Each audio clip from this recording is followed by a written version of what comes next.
Hey everyone, thank you for joining me today. Today I have the Boker D2 STUB. Neat little knife. Now this knife was sent in by a supporter of the channel, so I just wanted to say thank you to Steve for sending this in. This has a D2 steel blade, hence the name of the blade. It's got a Warncliffe / reverse Tonto blade, whichever one you prefer. It's got a nice stone wash finish. It's a little bit more aggressive on the liner lock side, but overall it's a clean stone wash, which I prefer on knives. It hides a lot of the blemishes and scratches. It's got a solid pocket clip, almost, I'd say it's half the thickness of the blade. It's got semi-aggressive jimping here, which actually feels really good in the hands and the thumb.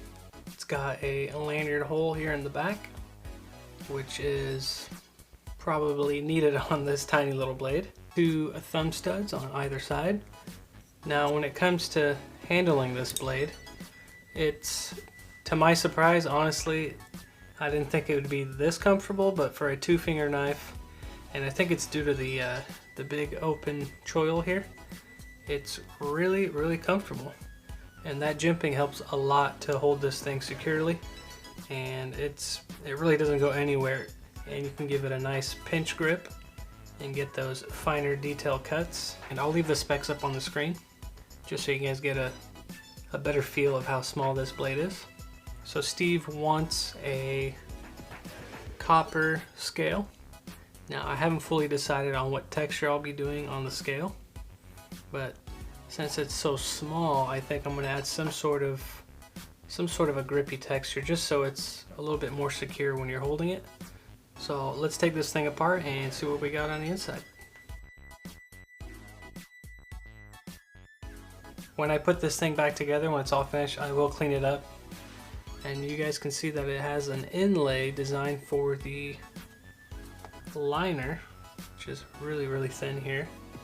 So it just lays in here nicely. What I'll be doing is I'll just make the whole new scale 1 copper piece, so there won't be a need for the liner. But if he does want to go back to it, he can always switch it back to the original scale. Now that we have it all apart, let's get to customizing this thing.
Alright you guys, it's all customized.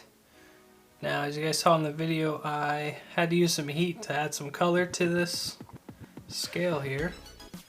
But it was, again, something I was just messing around with a couple weeks ago, and I sent the sample picture to Steve and he okayed it and he was happy with it. So this was the outcome. So it's really got some pretty colors, some light blues, purples, oranges, gold.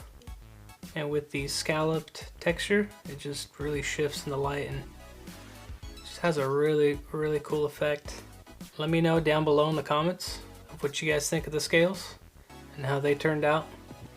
But I think they came out really nice. And then Steve also wanted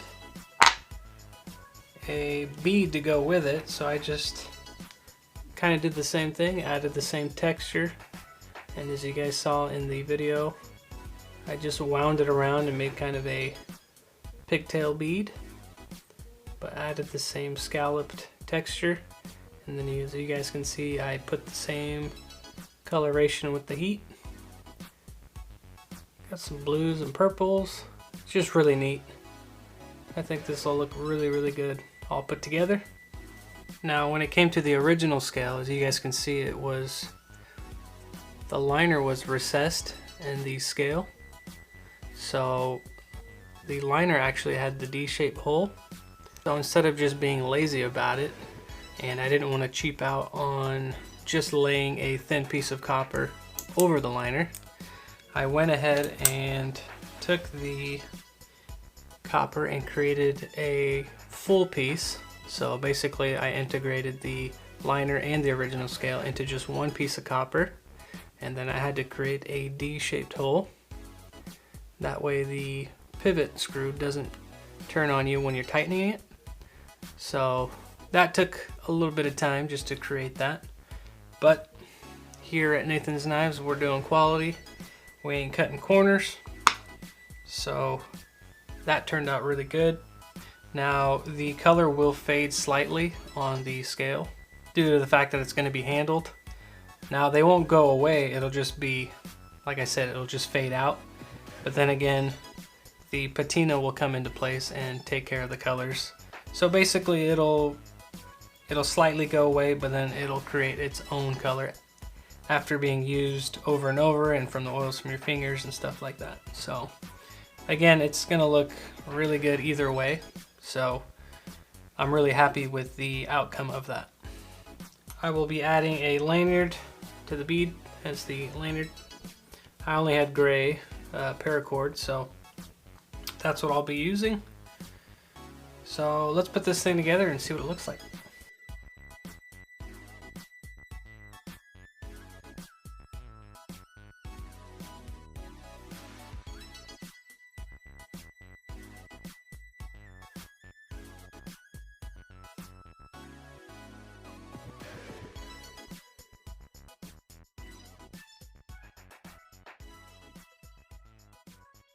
Alright, so here it is all put together, and it looks really, really good. For how small it is, it's not really much you can do to it, but I think all these angles from the scalp texture just gives it a lot of character, and this color definitely makes it pop.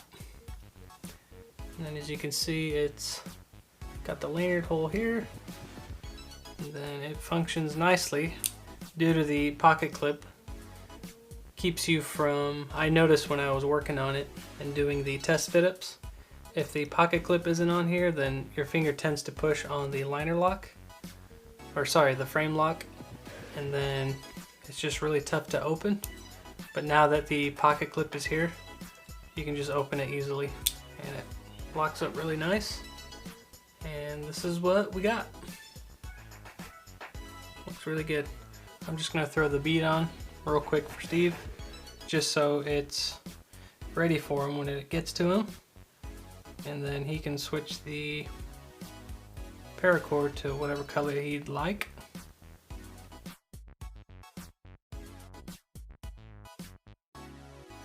I'll just cut it with some scissors, use a lighter, close it up. Wait a few seconds and then pinch it closed. Pretty easy to get burnt if you don't wait a few seconds. But here it is all put together with the cool little matching bead. Yeah, I just really like the effect you get when you do the heat treat on the copper. It's really, really awesome. There's the other side. Yeah, I really like that golden purple look. Looks just really good. But there it is. Don't forget to like and subscribe, you guys. That way I can keep bringing you guys this kind of content, and you guys can let me know how I'm doing. So I really, really appreciate you guys. Thanks again for watching, and I'll see you guys on the next one.